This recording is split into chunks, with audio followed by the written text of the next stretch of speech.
Hello and welcome to the 38th episode of When I Was Your Age, a podcast celebrating the careers, callings, and creativity of some friends of mine. I'm your host, Roland Parker, and as always, it is a joy, a pleasure, and a treat to have you here. Today's guest is modern day Hemingway and cowboy Chuck Dye.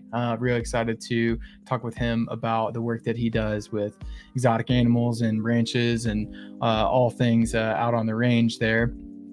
Before we bring him into the stream, housekeeping as always, make sure that you follow us on Instagram at WIWYA pod.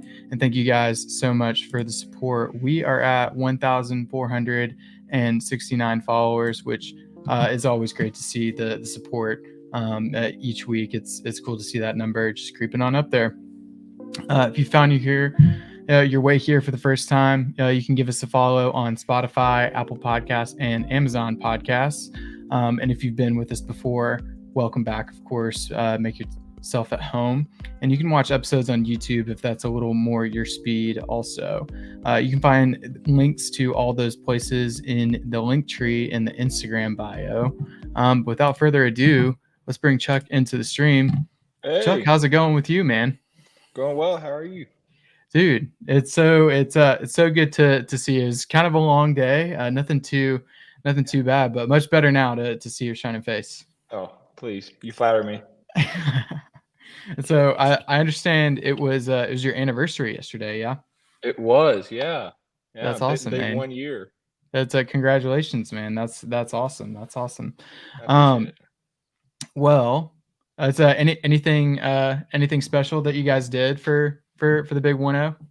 Nah, man, we just hung out at home, drank some wine, ate some steaks. The American dream. Nice. That's the life right there. We love to Yeah. see it.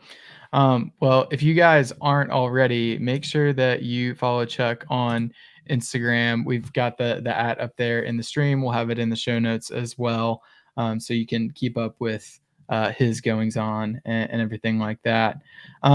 So tell me about your Instagram handle. Did you ever have anything that was different from this current one?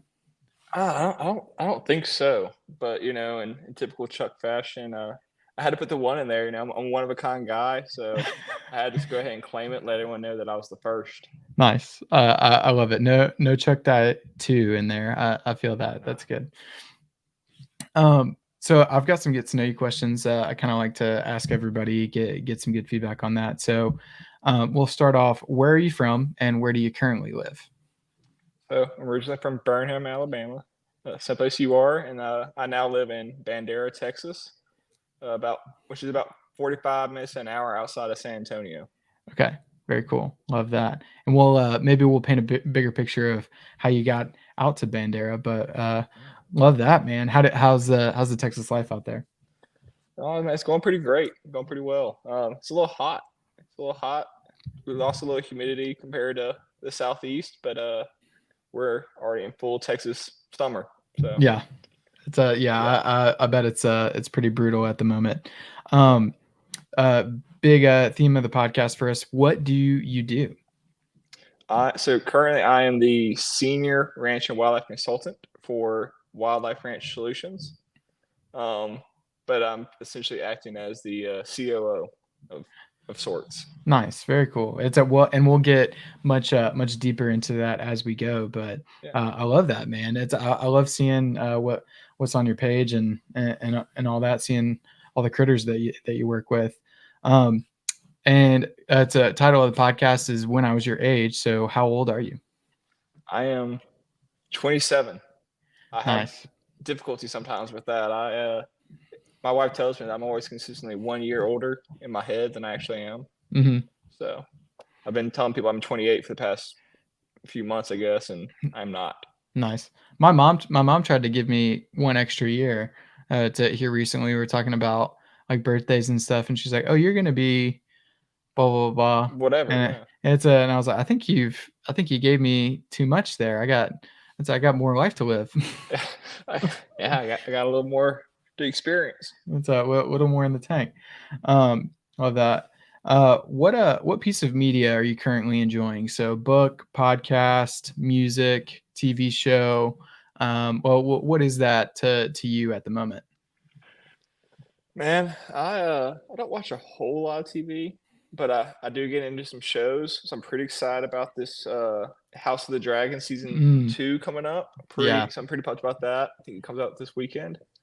And then I love a good audiobook. yeah, So I drive a lot for work, and so I go through books just like wildfire. And I forget what listen to a book. Let me look it up here. It's really quite good.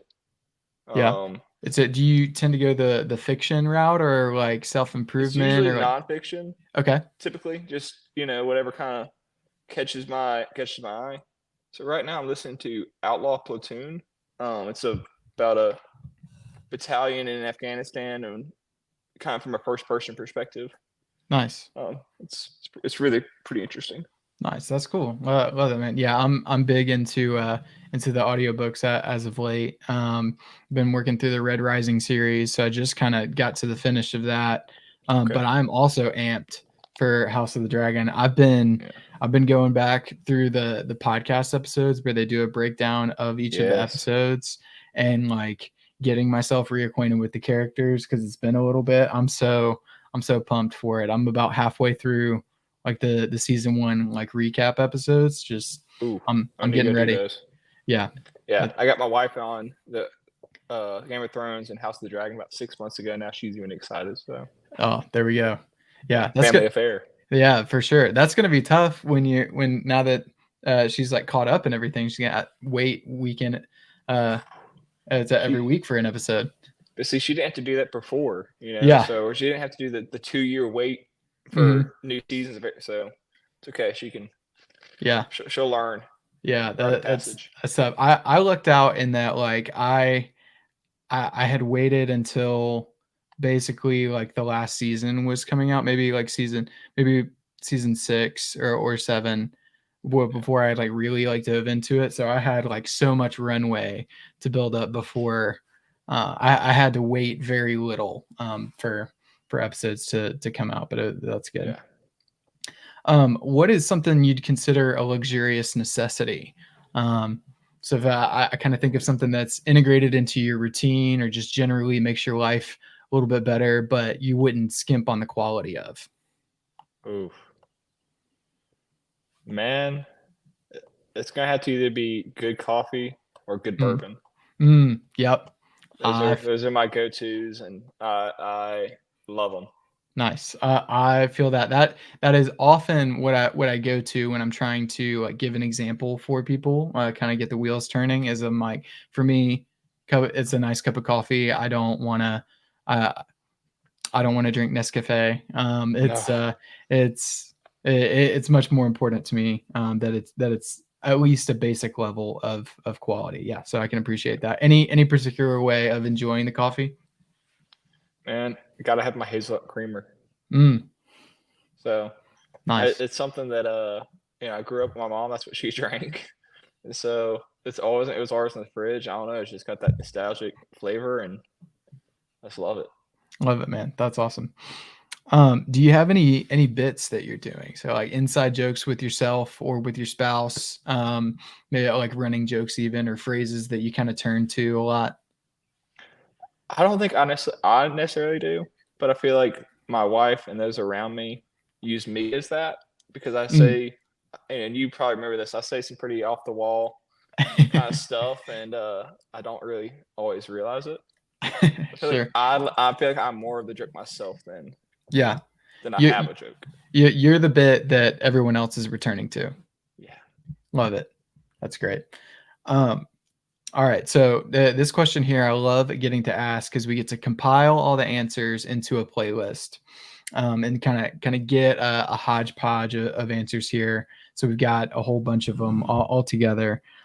But given the opportunity to replace the national anthem with any song on your music app and your Spotify, what would that be? And tell me a little bit about that. Ooh. Got beer for my horses. Yeah, It's a classic. Again, I'm just a classic guy, I guess. But sure. it's got that American spirit that's just I'm gonna put a boot in your ass. Hmm. You step across that line. You gotta do right. I don't know. I just think it embodies embodies America. Sure. That's love it. And that's a Toby Keith original, Yeah. is it not? Okay. Good. Mm-hmm. Yeah, R.I.P. R.I.P. in peace. R.I.P. in peace. And so we'll make sure that we get that added to the playlist, and you guys can hear Chuck's answer as well as everybody else who's been on the show. You can find them all in one place. And so go to the link tree and then Instagram bio, and you can go to the Spotify playlist there. Last question that I've got for you is, how do we know each other? So we grew up together, going to church at Covenant Presbyterian. We're there in Homewood, Alabama. Mm-hmm. I think we both started, and I don't know, in rural small age. I don't even know. And Mm-hmm. obviously we graduated at the same time, and so we just kind of grew up together. Yeah. Saw each other at our best and worst at the adolescent ages. That's for sure, man. Yeah, no, that's awesome. I loved having all those memories of like being in the same small group of just like those guys like in the same grade, plus or minus a few. So it's a good time. Love that. Yeah. All right. Well, kind of in keeping with our pace here, let's dive into your story a little bit.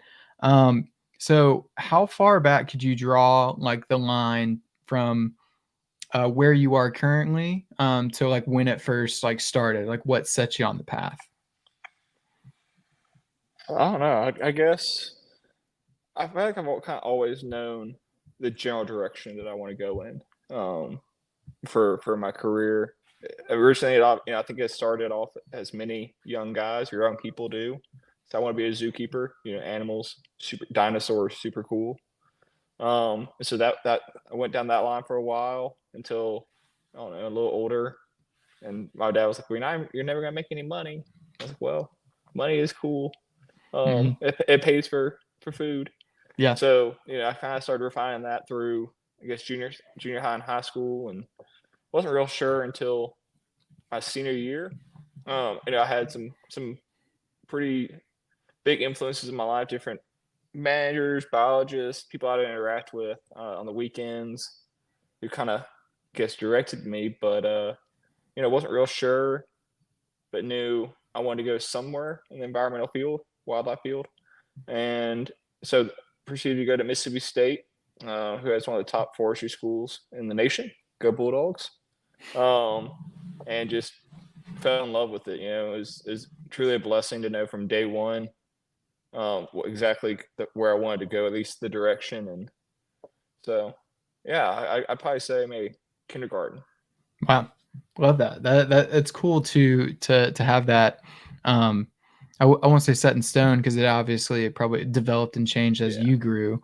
But to know for so long on some level that that's what you wanted to do, that's an amazing thing. So, tell me a little bit about your current role. What the day-to-day function responsibilities are for that.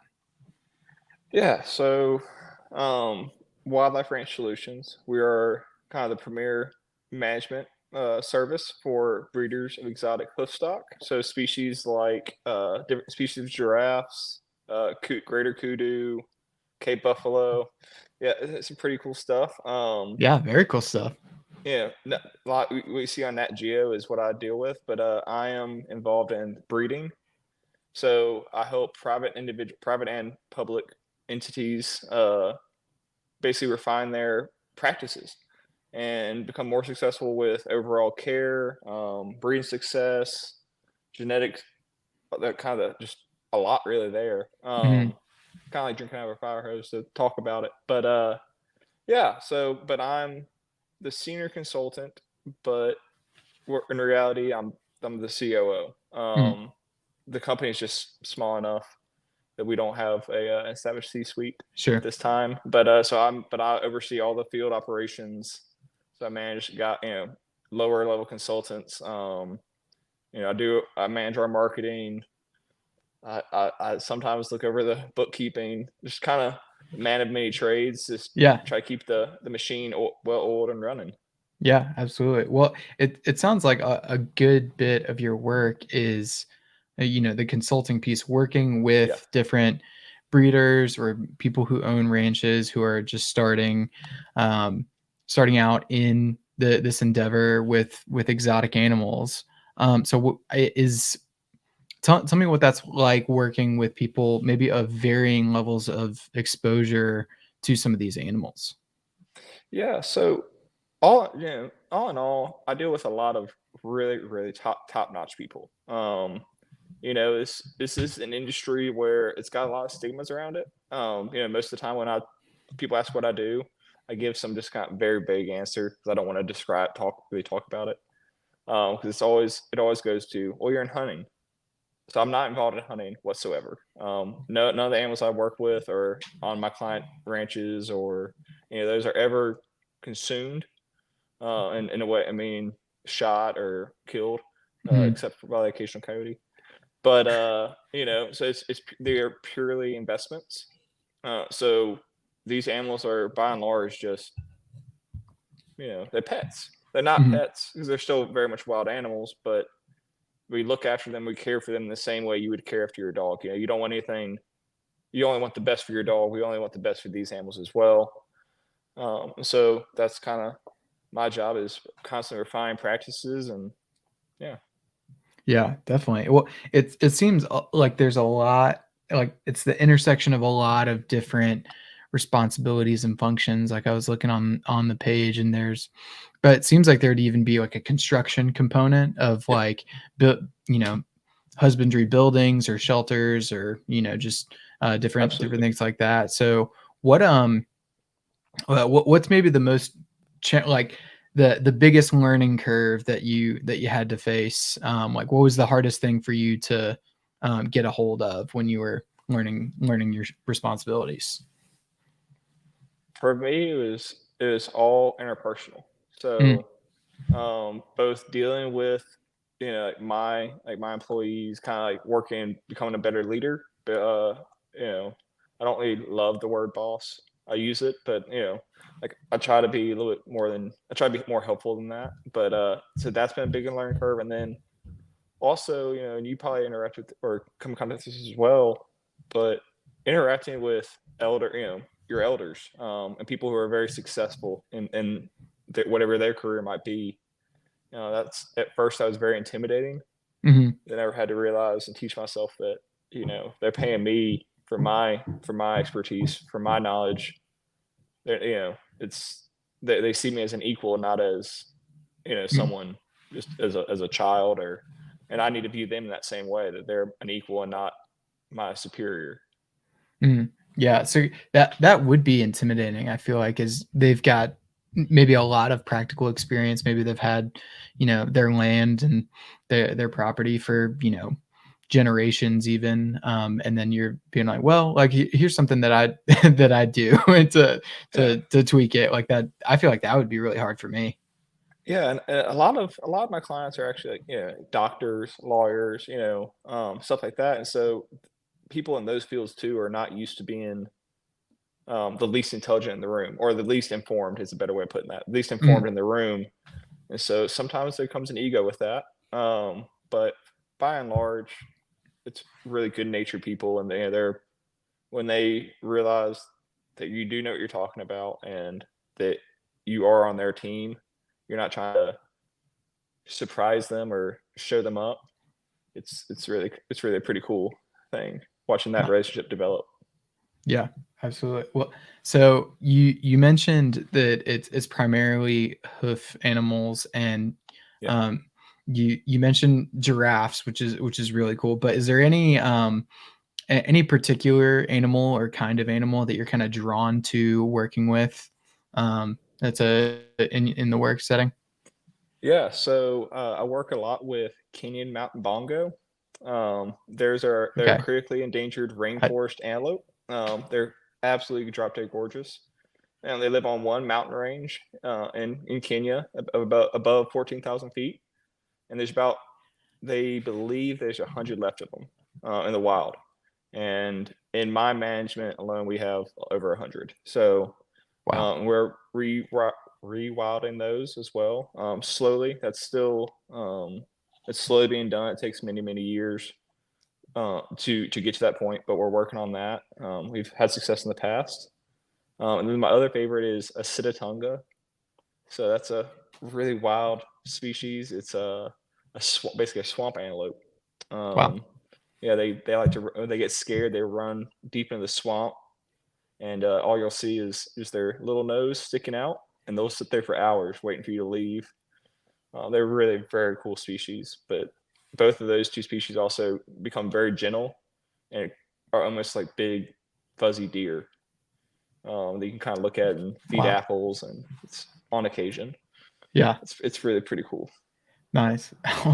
That's such a cool thing to get to work with, like a wide variety of different animals. But to see the little nuances and the, it, I, I would assume like in environment, and range and all Yeah. that kind of stuff. That's amazing. Um, so to tell me about giraffes, because like my exposure is really just like Birmingham Zoo. That's about Yeah. all I've kind of done. Have you been like up and close like with them? Like that seems like such a unique experience. Not a lot of people would have something like that. Yeah. So yeah, I'm in close contact with giraffes quite often, actually. Most Wow. giraffes in the U.S. Essentially big puppies. They'll let you scratch their face. You feed them lettuce. My boss actually owns one. She is the Wildlife Ranch Solutions giraffe. Her name is Petals. Petals. But That's sweet. she will. If we walk up and you call her name, she'll come trotting across her pasture to you, and she'll put her head all the way down. I've had my nieces that are 2 and 3 years old, 4 years old. She'll put her head all the way down next to them, and her head's as big as they are, and she lets them scratch her and pet on her, and they're really very very cool. There's not a whole lot of them around, so it's pretty special when you do get to work with them. I get to work with babies a bunch, Mm. and that usually happens when my wife's in an important meeting of her own. I'll send her a picture of me basically getting kissed by a 2-day-old giraffe calf or something like that, and that's always really fun. Yeah. Amazing. Um, Well, you're working with animals from all different kinds of environments. So I imagine that kind of translates to different kind of properties and ranches that you're working with. And you mentioned that you traveled a lot for work. So where are all these places that you're heading to? Are you primarily in Texas, or do you spend a lot of time outside of the state as well? We're primarily based in Texas because this is kind of epicenter of the private industry, but we work with public entities such as zoos, safari parks, stuff like that. So, but nationwide. So I've been everywhere from like I go to Arkansas on occasion. We've got guys that go to California, Arizona, Massachusetts, kind of everywhere. Wow, Most most larger places we go, we nice. talk to them. That's a That's awesome. Do you have anywhere that kind of sticks out as the coolest property or place that you've been to? Um, Anything that kind of sticks out in that way? I have a client that owns a little less than 400,000 acres in Van Horn, Texas, which is far west. That's over there by El Paso, Okay. and that's super. It's a really cool property, mainly because it is so different than where we grew up. Hmm. You know, it's wild. You can stand on your hat and watch your dog run away for a week. It's so flat out there, and it's just like almost a moonscape. But if you know where to look, it's really a thriving ecosystem as well. It's just super super cool. You just feel like you're in a whole different country. Yeah. You mentioned that a lot of these places feel so much different from where we grew up. Hmm. Was that something that you were hoping to seek out? Um, when you were looking at getting into this kind of work, is like, I want to seek something that is very different from what I'm used to seeing, like temperate deciduous rainforest versus like I'm gonna get out there in the plains. Like what? Tell me about that. So yes and no.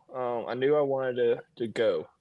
Where I did not know, but so when I left, I knew as soon as I graduated high school, I mean, the next morning I left and I went to Arkansas, and it's just been the work, and then it's just been a steady trot west since then. I didn't really have any specific goals, like I want to do this, but I love to see new country. Um, and I've just kind of always gone where the opportunities are, and it just so happened that I ended up in the great state of Texas. Nice, love it, man. All right, so let's connect the dots then from Birmingham, Alabama to and say the city again for in Texas. Bandera. Bandera. All right, so let's connect the dots from Birmingham to Bandera. How did you end up out there? Yeah, so left obviously graduate high school, left Birmingham immediately, and went to move to Mississippi. Starkville, Mississippi. Went to Mississippi State. Was there for off and on. Was there for 5 years. You know, I had to kind of get my stuff together my first year, but that's okay. Yeah, they only asked the best to come back for an extra year. That's right. So yeah, so but obviously our senior year, or I guess my 5th year, COVID was in effect, and so my senior's last semester got cut short by 4 months, 3 months, something like that. And I'd already accepted a job as an assistant ranch manager in Colorado. So where I left early and went and started a job at Hanover, Colorado, which is south of Colorado Springs. And I was helping manage the ranch I was on was a little over 90,000 acres, but we were within a collective where I was really helping manage a little less than 500. But that was a traditional cow-calf ranch, raising registered foundation beef master cattle. And then that was on the high desert, but being from Alabama, I don't like the cold. I don't like the snow. And I do love humidity. So Colorado is not the place for me. The high desert we had snow in July and August. Couldn't do it. Yeah, that's tough. There was 0% humidity, so I didn't know when I was hot. Didn't know when I just knew I was very, very cold when it was cold. So I said, okay. I did that for a little over a year. I said, okay, I'm ready to move south. Do something a little different. So I moved south to Strawn, Texas, which is about an hour and a half west of Fort Worth. And I was the ranch manager of an exotic game ranch. My first foray into it. And long story short, didn't love it at that place. For different reasons. Mm-hmm. They weren't great, but there was a silver lining there. Was able to meet my now wife, Macy. She was working in Fort Worth, and I needed to get out of my small town, so I'd go hang out with her, go get dinner. But when I left my job in Strawn, I was kind of looking around, and I went to the Dallas Safari Club Expo, which happened to be in Dallas, and was just walking around, just handing out my resume, say, here's what I can do for you, or I'd like to work for you. And then I passed by our parent company's booth with my boss was standing there, and he had this little ragtag, I call it that now, it was terrible, flyer, just talking about land consultation. And I knew for years that that's where I wanted to go. My goal was I wanted to be, either own my own consultation firm or be high up in one by my 30th birthday. That was just my career goal. And so I looked up, didn't know who was who, and said, want to talk to someone about this. And happened to be my now boss. And he was like, well, what do you want to talk about? He doesn't know who I am. I said, well, here's who I am. Here's what I can do to help you to improve this. And basically just did a good old-fashioned sales pitch, politely telling him that he can do better. And because he had just started the company 3 months prior, and so he was the only employee. And but I sold myself, and about a week later he called me, and 2 weeks later, something like that, he called me and said, when can you start? And said tomorrow, basically. But then so left Strawn, Fort Worth area and moved down to San Antonio. And I've been here for 3 years now, 4 years now. Yeah, 3 years now. Nice. Love it, man. Thanks for kind of breaking down the journey there. I Winding think it's road, always, man. yeah, it's that's good to see you too. And you mentioned the piece of being somewhere that didn't really fit what you wanted. I've always kind of been of the mind it's just as important to work in places that you know that you don't like, because you figure out like this is not for me, You learn and so you, much. yeah. I learned more about man management from how not to do it Hmm. in that, over that period than I would have never learned some of that stuff if I had been where I am now. You Yeah. know, it's made me a better leader and honestly just a better man. Just Nice. how to treat people. Yeah, that's great. I think it's unfortunate that that's the way that you had to experience it, but still better, better for you in the long run. That's good.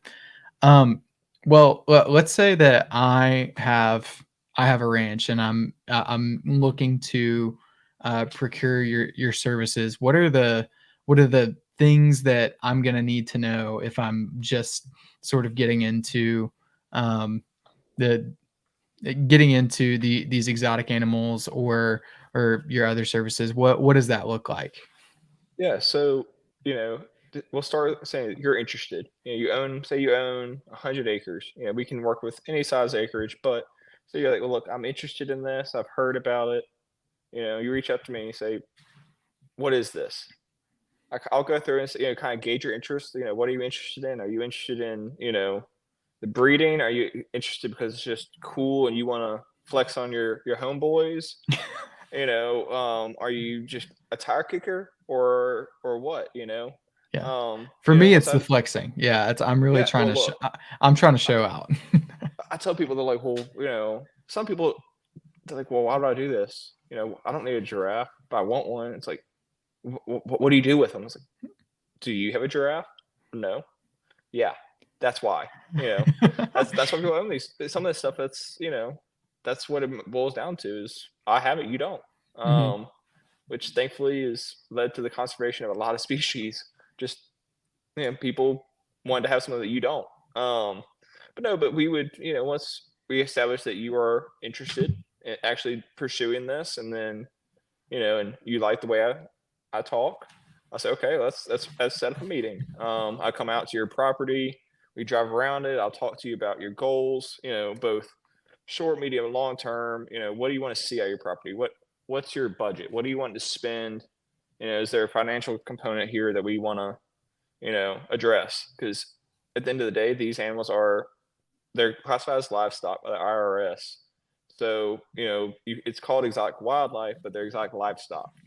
So you're Mhm. raising these animals in the same way you would raise cows. Except you're not raising them for beef, you're raising them for the tax incentives.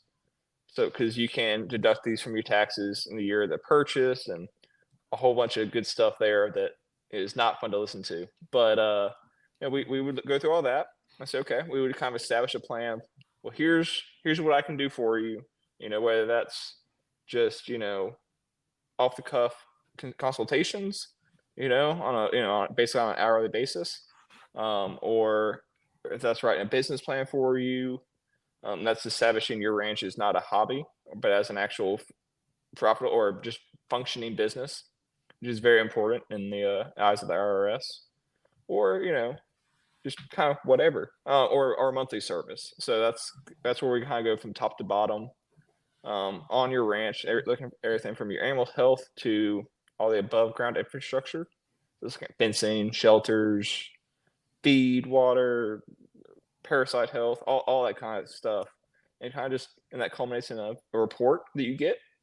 And from there it's kind of just help you make better decisions, try to avoid a lot of those pitfalls that people no matter what industry you're in, you're gonna find when you first start. Yeah. Basically it's I'm basically helping startups not fail. Yeah.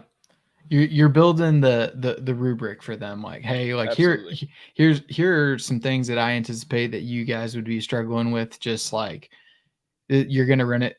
I'm looking out at this property over here, and the way this runoff is happening, you're probably gonna encounter these kinds of issues and all that Absolutely. kind of Or stuff. like, or you got a whole bunch of noxious weeds, stuff that's poisonous. Like, hey, let's remove those prior to anything going on. Stuff like that. Yeah, it's this a lot of the small details add up to a lot. Yeah. Hmm. Do you see people kind of getting in way over their head, like with some of these investments or animals? Like I feel I I I kind of would think yes, just because Yeah. it's going to happen in any environment, any kind of like work style or anything like that. But what is that like for you? So that happens every day, 10 times a day. You know, I'm not a talk on the phone guy, but that's all I do during my Mhm. days. And every new ranch I go on, that's what it is. It's we come to the find out the people who buy these animals a lot of times it's like, well, I'm good at selling insurance. I'm good at arguing in a courtroom. I'm good at doing whatever in the lab. It doesn't matter. And they're like, well, because I'm so smart, I can do this. It's just it's a stupid animal. There's no, I can just as long as they have green out there and water, Yeah. they're happy. But they don't realize, well, some of those animals don't like each other. They Mhm. don't work. They don't occur naturally together, or they're just mean. So Yeah. there are animals that are just they're the species like Cape Buffalo are just mean. They can't just be out there. And so you have people come up all the time saying, well, this happened, or I've lost all these animals, or whatever it may be, and well, I've lost, say, however much money. And it's like, well, I don't understand why this happens. Well, what were you feeding it? That's my first question. What are you feeding them? Well, corn. Corn's nutritionally barren. So like it's these animals can't. It's like feeding your child cotton candy. They love it. It tastes good, but they can't go run a marathon on it. Yeah. They can't go work on it. So it happens all the time, which is sad to see. But people, with my help, with our help, we try, or at least just try to steer them in a better direction. End of the day, we just want the animal to be happy and healthy, and whether that means you're going to end up paying us money or not, we're gonna say, hey, stop eating corn. Just feed them some of this or that. Just try to help them out a little bit and get them started. It happens all the time. Yeah. Uh, no, that's good. It seems like for me, like I feel like I have an understanding that these things would be much more delicate, and then just like, oh, I could like stick like these animals in my backyard. Yeah, And like just because they're on the same latitude, like doesn't mean that it's going to transfer from, one continent to the next very well. Like there's different weather patterns, you got invasive species, all this kind of stuff. we do But everything. yeah, Yeah, it doesn't surprise me that people run into those issues all the time. They're like, oh, I was feeding it corn. yeah. And then there's always these people out there too that who sell them these animals. That they don't tell you anything. It's just kind of like Mm, it's like, yep, they drop them off. That's not what we do, but they drop them off, and it's like, well, yeah, this looks great, and then they take that check and they run. It's like, well, this animal that lives in the rainforest doesn't need to be out there in a soybean field. Just make easy observations or comparisons there. It's crazy, but it happens. yeah, that's wild. So you mentioned some of the reasons of why someone would get into owning some of these animals. Tell me about um, what you guys tend to experience when people are looking to get into it for the first time, or just like generate better business practices. Because it seems like to me it's very much like an investment kind of thing, being able to sell them after they've matured or when they reach like an optimal age. But Yeah. are there anybody with like, altruistic environmental practices kind of in mind, or like byproduct even? Like, tell me about that. Yeah, so it's exactly it. There's two different kinds of people that we work with, at least in the private sector, and that's the investment minded people who are would rather give their money back to themselves, earn money with or instead of giving it back to Uncle Sam. So these animals are investments. They are classified as livestock by the IRS, like I said earlier. So, just to use general numbers, so say a kudu females are almost always more valuable because you only need one male to produce many babies. You need many females to produce many babies. So say a kudu female is $40,000. Okay, that's great. But you can now write off $40,000 against your taxes, or 63%. But yeah, but it helps you lower your tax burden. So say you have, you're going to have to pay $100,000 worth of taxes to the IRS. Well, through this, we can actually have them pay you money. And then instead of, because every year people are buying, I'm going to buy a new truck, I'm going to buy a tractor. I've got to do something. That's where I'm just going to buy stuff for my ranch, and that's going to whatever. They don't realize, no. This is a business. You're buying that tractor you buy. It requires someone to drive it. It requires an oil change, it requires diesel, all that, and it does not produce baby tractors. Yeah. Versus you buy a kudu, or a kudu cow, and you have to feed her. You do have to feed her. Well, you should, and so we always recommend supplemental feeding. If you're doing things well, then you should probably feed the animals that you have. Yeah, like you should give them that extra, make sure they have everything they need. But that tractor, quote unquote, she's producing baby tractors. And then after you raise those animals to 12 months of age, the offspring, and then you can sell those, and those are then taxed at long-term capital gains, which is a little less than 20%, which is much, much lower than both your income tax or short-term capital gains. So if you buy a stock, it goes way up like GameStop has, and then you sell it, you're paying short-term capital gains, and that's a much, much higher tax rate. And so that's essentially what it is. You're writing your taxes off for this year and many years to come, and then also you're separating income, essentially. Yeah. It's then on the other hand, there's the altruistic motive. There are some people out there, many actually, they love the idea of making money. That's great. They want to do that, absolutely, because no one does anything to lose money. Yeah. But they're not interested in, say like kudu or probably my favorite animal. But they're not critically endangered or rare. They're not interested in them. They want to raise animals, no matter the price point, that are rare or threatened or extinct in the wild. So those are species like Kenyan mountain bongo, Dama gazelle, they say there's 30 left in the wild. Again, there's 0. Bush meat trade. Scimitar oryx, there's a big one. That's probably what everyone thinks of when they think of Texas. They think of this big gazelle with kind of red in the front, white animal, big swooping horns. Those were wiped out from their native range, the Sahara Desert, Northern Africa. Those were completely gone.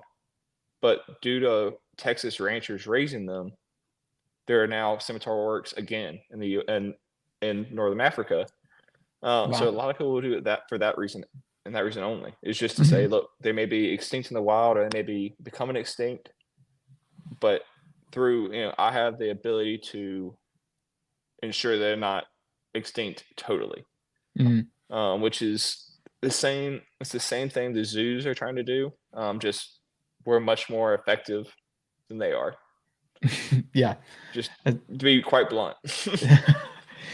Well, it seems like from a resource standpoint, because of maybe some of the private elements, and some of these folks, like, because they're not working with unlimited space, and they have to dedicate so much of it to, like, oh, this is the polar bear habitat, and this is the whatever. It's like they've got to divvy up so much of their resources and land versus if somebody's got 400,000 acres that they can work with, like, I'll dedicate 100,000 or 200,000 to it's this oryx that I want to help out, like that. It's a completely different game, it feels like. It's a completely different game, two different games, but it has to be said. I'm not trying to be a downer on. I'm sorry, I keep moving my computer.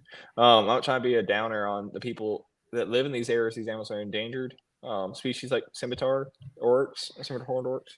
I mean, that's in an incredibly war torn area, and if I were them, I'm going to choose. If it's the decision is between that weird furry thing with long horns running around and feed my kids, I'm going to feed my kids.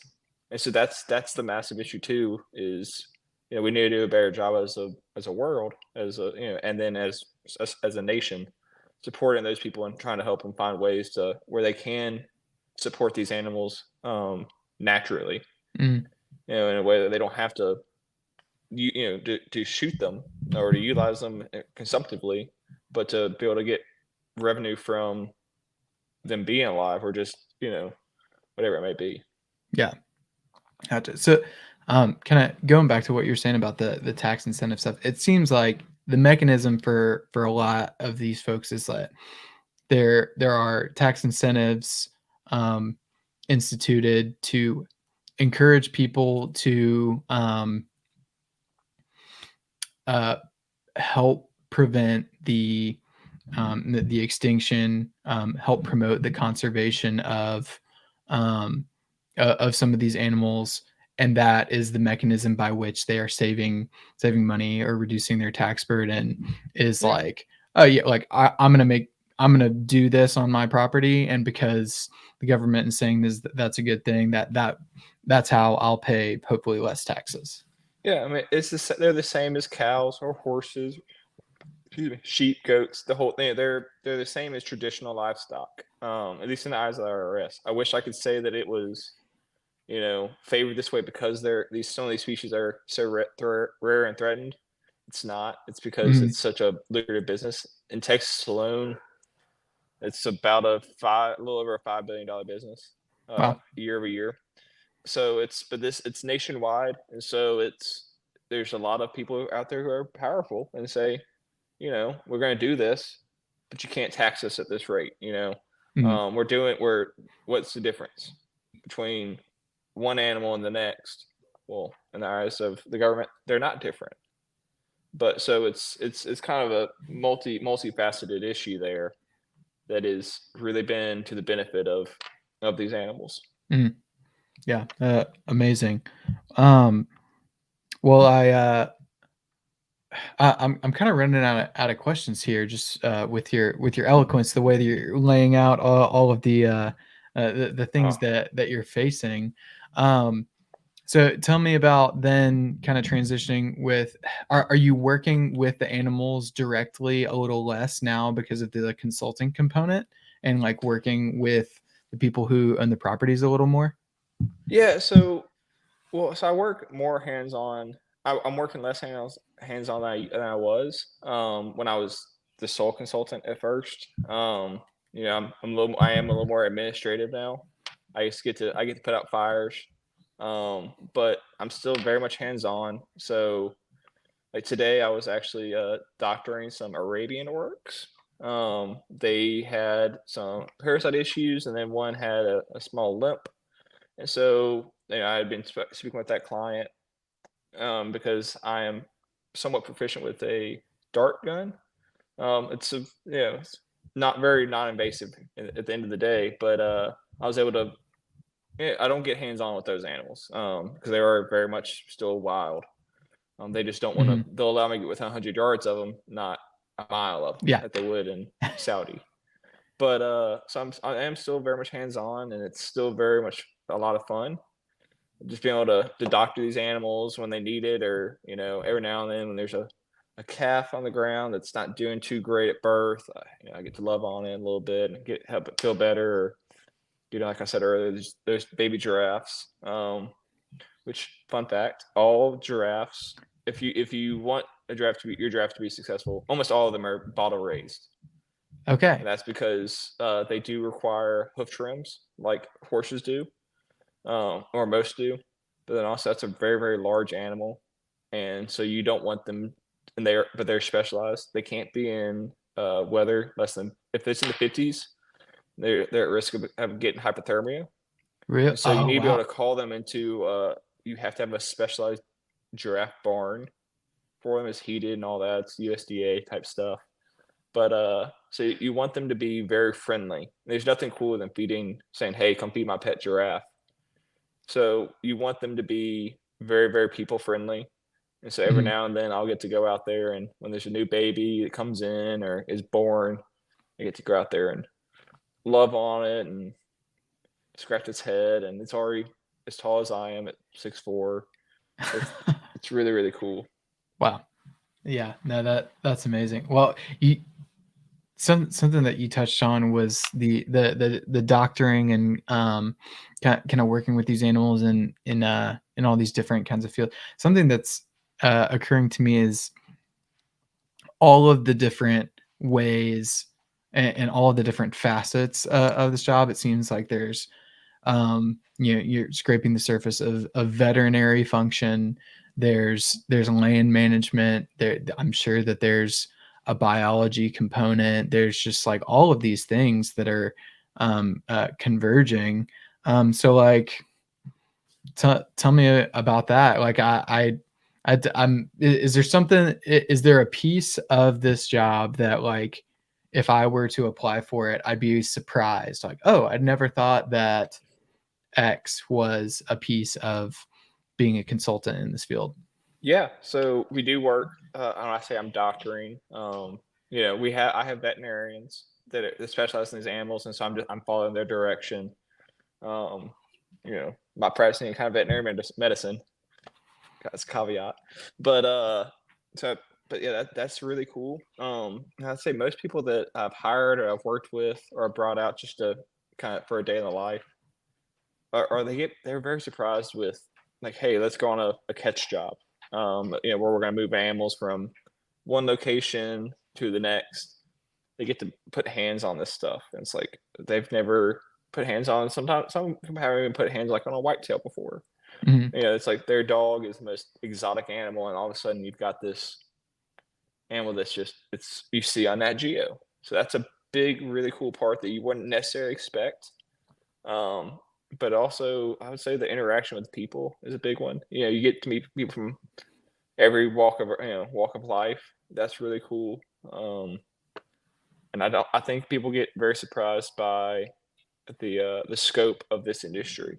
Mhm. Where everyone seems to think it's Mr. Moneybags, it's the Monopoly man. He's the only one that owns all these animals, and it's when you get down to and you start interacting with people, you realize no, they're people's. They're just like you and I. Yeah, they some of them have been obviously more successful than others at their ventures, but it's I've got teachers and people who are teachers are in this industry. They're who we all know they don't make enough money. Um, that's really cool. It's just kind of an eye-opening experience of a lot of different cultures as well. Mm. Amazing. I love that. That's cool. Thank you for laying that out. Well, Yeah. that's all the questions that I have for you. But in this podcast, we have a tradition of guests asking the next guest a question here. So I'll ask you a question from our previous guest, and then I'll Okay. give you the opportunity to uh, pose one yourself here. But Yeah. so previous guest was Sophia Warner, and she does a lot of legislative work with space policy, which is very cool. And she says, "I Oh, love space, but it scares me. What is something that maybe scares you about the future?" Great question. I gotta say that's deep. Mhm. Wow, man. Man, to not be political, but the divide, Sure. the divide in people. I have my beliefs and you have your beliefs, but I've noticed as I've grown older and I've kind of mellowed on some of the stuff and been strengthened in some others that it seems like there's less and less people willing to have a conversation with you and just talk and realize, hey, we might disagree on this topic or that, but we're really not we're not that different. Yeah. I think We're not that's we're I not think that's that what different. scares me. Yeah, I think Yeah. that's what scares me though is that my future children, they're going to grow up in a world where you just don't talk to people. Mhm. Like you can't talk to Susie because she's this or she's that. That's nowhere to live. So, Yeah. but the question I'm going to ask the next person, because that's Yeah. kind of where I was leading. I was like, where do you see the world going? I don't know. That's a tough one. Yeah, and I don't want to pigeonhole you to going super serious too. If No. you've got a good icebreaker question that you love to ask too, then that could be a great direction to go. But yeah, what's on your mind? Man, ooh, I don't know. I think this is a tough one. I almost want to ask, like, if you could be, just to stay in my animal theme, if you could be any animal anywhere, what would it be and why? Mm. You can't just say like, oh, I want to be a dog because I like food. You gotta get like a little deeper there than that. Okay, I want to be a dog because I want to run free through the fields. Something like that. Okay. You've got to add the qualifier of why exactly. Yeah. Yeah, No, like I feel give that. me something deeper Yeah. than surface. What do you have a particular answer that an animal that you feel like you would want to be? I'd want to be a kudu. Like just walk around. You look all majestic and regal, and everyone just, I don't know, you're just beautiful. And Yeah. that's what I want to be. I just want to feel like I'm the king of wherever I am. Nice. I love that. I've always something about owls has always really resonated with me. Yeah, It's a I that they it's a I a little like the mysterious. it's a little mysterious, but a lot of them have like some humor to them. Sometimes I think I don't know if there's any like particular like kind that that I look to.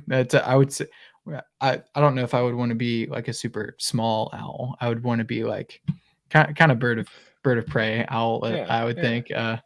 Something that, you can get something done, but Yeah, you're not like just this big bumbling like yeah, massive like an eagle flying through the air. Yeah. yeah, for sure. I love that. Nice. Well, great question. I'm excited to ask it to our next guest there. Yeah. Can't wait to Chuck, hear thanks their so. response. Yeah, man. Any parting thoughts before we wrap it up for the episode? And it's been really cool just being able to kind of reconnect, honestly. When you messaged me a week ago or so, it kind of caught me off guard. I'm not gonna lie, and I was like, What does this guy got to have to say? Like I mean, we haven't spoken in Mhm. maybe close to 10 years probably. Or we Yeah, may have, I don't know, but that was pretty cool. yeah, Pretty man. exciting. I'm really glad we got to do this.